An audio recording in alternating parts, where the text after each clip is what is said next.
It's quite breezy today, also wet at times as well.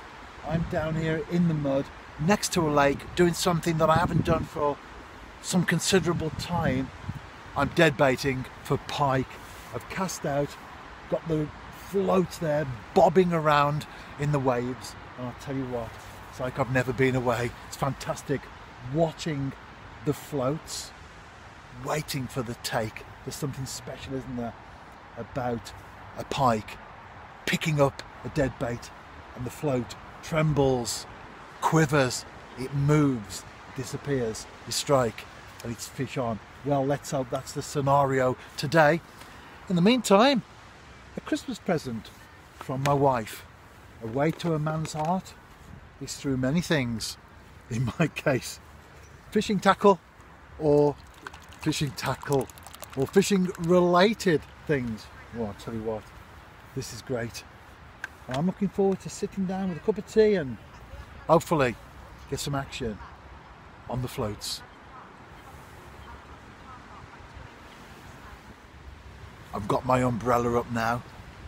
It is, as I've said, breezy, wet as well. Although I'm not too bothered about either of those, but particularly the rain.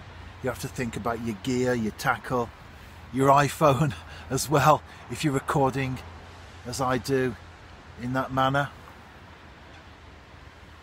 Still plenty of people walking around though. Doesn't stop folks from getting out and about, does it? And it's hardly adverse weather conditions. I would be quite busy with work during this particular period, but Welsh football has been suspended until the second week of January at least. We'll wait and see what happens there, and of course Boris Johnson making an announcement today for England, so that will affect the majority of us as well. In the meantime though, let's see if I can get a pike on the bank. My approach is like every other time I go fishing. Simple. That's the float there, and further up the line I'm in 12, well, it's progressively getting deeper, but just off the drop off and then out to about 12 feet of water, I've got power gum that's tied onto the line. I use red power gum as well so I can see it, so you can then on a new venue work out how deep everything is, where of course the gum itself lies on the line. So there's the float, got a small lead and then a bead over the trace. I make my own traces. It's a small perch there. I've got a couple of hooks on that one. On the other float, which is quite close in, just off the drop off, don't need to go too far out, I've got a single small perch and a single hook, single small perch obviously, single hook I meant to say. I'm just watching that while I talk. I'll be referring of course to my setup in future videos, but if you do have a little look on YouTube or on my website, type in pike fishing or dead baiting or something on my site, because there's a very good search engine there, then you'll get all the videos and things that I've done in the past. I've done videos on making pike traces and all that, and of course the big thing, safety. As far as the fish are concerned, it's important. You can never bang that drum enough, can you? So when you go fishing for pike, you need to have all the right gear, the forceps, the bolt cutters. Striking, I would say, so important. Strike early rather than later. It's better to lose fish than it is to deep hook them.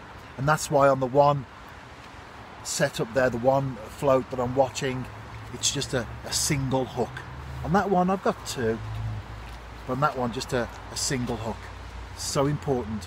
Can't stress that enough, the issue of safety from that aspect of the pike's welfare.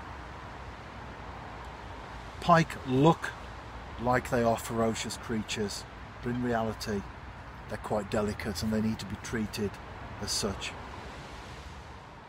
I've got about 15 minutes to go, nothing as of yet, not even a flicker on the floats. I'll tell you what though, really enjoyed this. A combination of COVID, and by the way, I've just seen on the news that the Prime Minister is not extending any further restrictions, or extending the restrictions at the moment. So that's good news anyway. Work as well, that takes up a lot of time. And moving house and getting all the stuff sorted over the last year or so, that's eaten into the time that I would normally use to do this type of fishing. Nothing today, but there's always tomorrow. See you soon. Tight lines.